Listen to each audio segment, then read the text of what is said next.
Seguindo então aqui na explicação do experimento do Bohr, né? Estou explicando aqui, demorando um tempão explicando como é que funciona a radiação, né?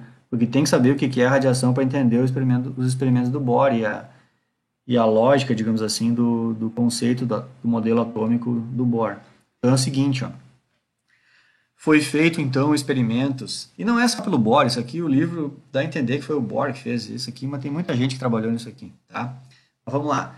Existe um dos primeiros experimentos que mostraram para o ser humano uma coisa. O que foi esses experimentos?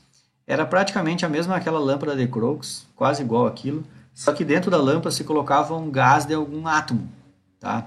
Inclusive, eu escolhi como foto do canal aqui do YouTube várias lâmpadas dessa aqui com diferentes átomos. Então, se for olhar a fotinha, como é que é a fotinha do canal aqui do YouTube, eu escolhi uma imagem dessa. Ficou legal a imagem, né? Mas então, o que é então? É quase que uma lâmpada de Crookes, aquela que a gente estudou, que é a lâmpada que o Thomson usava no seu experimento, com um polo positivo de um lado, um polo negativo do outro, e aqui a gente tem um átomo. O que é feito aqui? Gera uma diferença de potencial muito grande, e aí o que vai acontecer?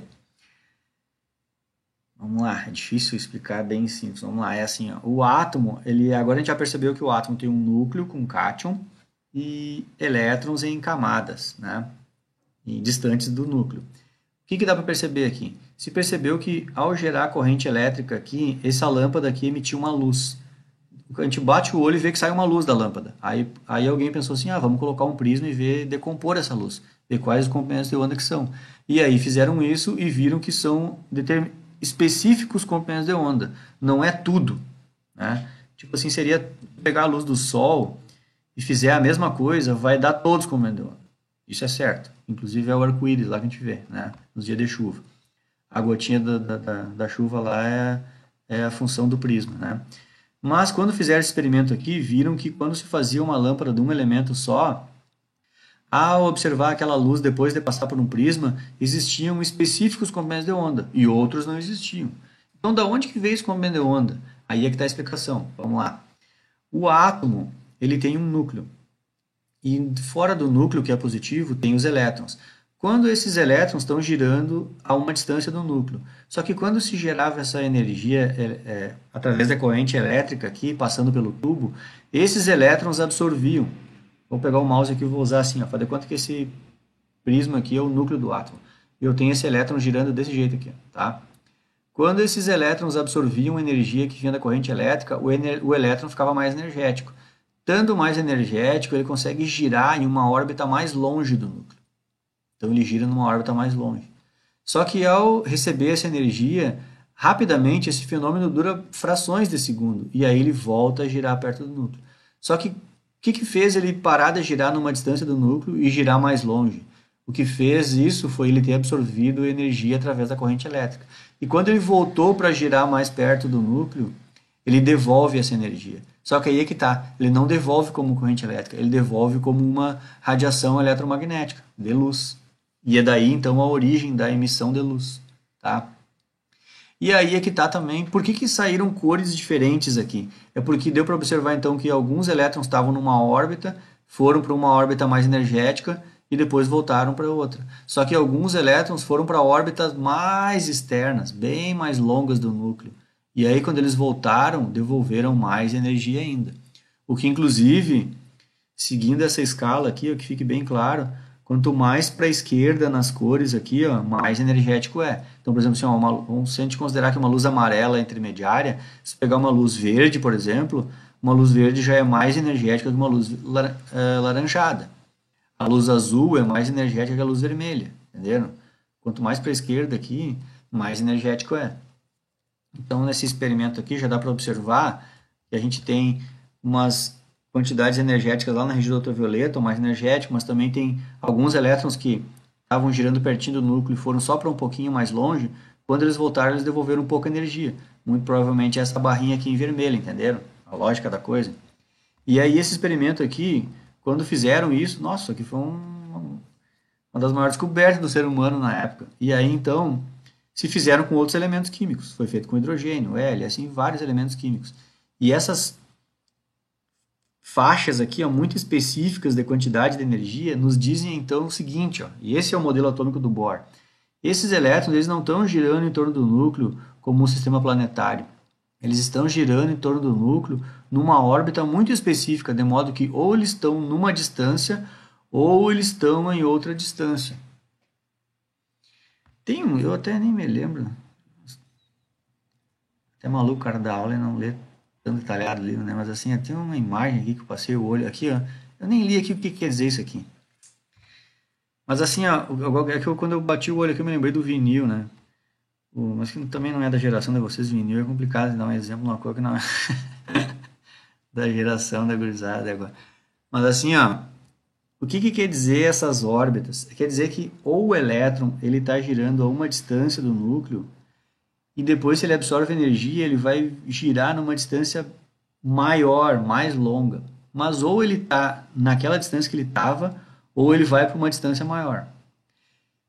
Entre uma e outra ele não vai, entenderam? Por isso que eu quis lembrar do vinil, porque o vinil e as faixas estão em distâncias. É como se é bem isso. Mas eu vou tentar simbolizar isso sem falar do vinil. Vamos pensar que eu faço assim, ó, ou o elétron naturalmente estava girando desse jeito aqui. E ele, se ele absorver energia, ele vai girar até nesse tamanho aqui. Ó. Mas não vai ter, entre a órbita original e a outra que ele absorveu energia para ir, entre as duas não existe essa possibilidade. Então é daí que vem uma coisa na química que é o seguinte, ó. A quantidade de energia que o elétron absorve para ir para a próxima órbita é uma quantidade de energia muito específica. E esse nome na química ele não é usado uma quantidade discreta de energia, ou então é chamado de quantum, que seria uma quantidade. Né?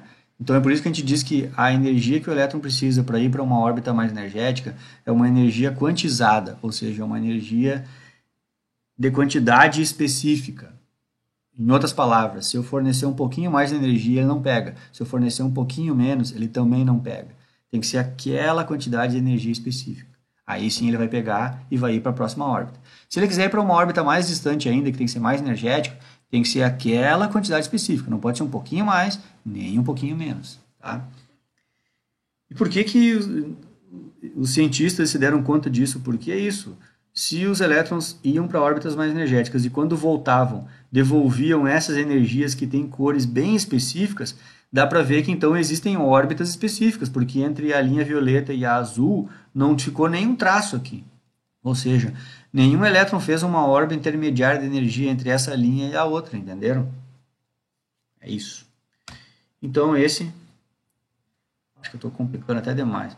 Então esse é o modelo de Bohr. Então qual é o resumo do modelo de Bohr? O resumo seria esse daqui, ó.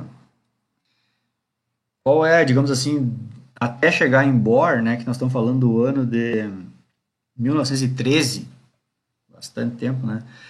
A gente então juntou todos os cientistas, a gente já viu que a maior parte do núcleo do atômico está condensada no núcleo, né? Isso veio lá do Rutherford, que tem próton e tem um detalhezinho aqui, eu botei essa foto aqui, né, mas não tinha descoberto o nêutron ainda. Mas tudo bem. Então a maior parte da massa do átomo está no núcleo, né? E aí então o que o outro cientista depois do Thomson, né? O Thomson descobriu o elétron, depois do Thomson veio o Rutherford, viu que a maior parte da massa do átomo está condensada no núcleo e os elétrons giravam em torno do núcleo. E aí veio o Bohr e propôs o seguinte: esses elétrons eles percorrem órbitas muito específicas. E daí que veio essas camadas aqui, ó, tá? Que aí então a gente vai estudar bastante isso com mais detalhe mais para frente. Mas é isso então, que são as camadas de onde os elétrons estão, que é a camada K, L, M, N, O, P, Q. Imagino que vocês devem ter estudado isso lá, né? No último ano, né? No ensino fundamental. Então esse aqui que é o modelo atômico do Bohr, tá? O resumo, digamos assim, do modelo atômico do Bohr. Mas tem um detalhe, né? Não tinha um nêutron ainda. Em 1913 não sabia que existia nêutron, tá? Então vou parar o vídeo aqui e seguir no próximo.